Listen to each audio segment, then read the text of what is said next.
பேரவைத் தலைவர்களே, நான் அவையுடைய கவனத்திற்கு கொண்டு வருவது, இதையெல்லாம் முன்கூட்டியே நடவடிக்கை மேற்கொண்டிருந்தால் இவ்வளவு பிரச்சனை வந்திருக்காது. மக்கள் போராடி இருக்க மாட்டாங்க. அதைத்தான் அரசுடைய கவனத்துக்கு கொண்டு வர்றாங்க. அது மட்டும் இல்ல, மாண்புமிகு அவை முன்னவர் மாண்புமிகு எதிர்கட்சி தலைவருக்கு உறக்கமா பேசுறாரு, நானும் பேசிடுவேன். ஏற்கனவே இந்த திட்டத்தை எல்லாம் நாங்கள் முயற்சி எடுத்து மத்திய சர்க்காருக்கு தெரிவித்து அவர்கள் ஆன காரணத்தால் தான் இந்த தீர்மானத்தை கொண்டு வந்திருக்கிறோம். ஒன்னு ஜாதிக்கு படிக்கலாம், இப்படிதான் பேசி ஆகணும். வேற எப்படி பேச முடியும்?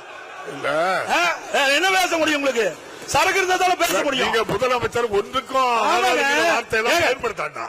அது நீங்க இப்படி பேசுற என்ன அர்த்தம்? நீங்க சரியான முறையில் ஊழல் என்ன சட்டமன்றம் தானே, ஒரு மூத்த உறுப்பினர் மற்றவருக்கு வழிகாட்டியா இருக்கணும். அதை விட்டுட்டு ஊழல் என்ன, இதுக்கெல்லாம் பயப்பட மாட்டாங்க.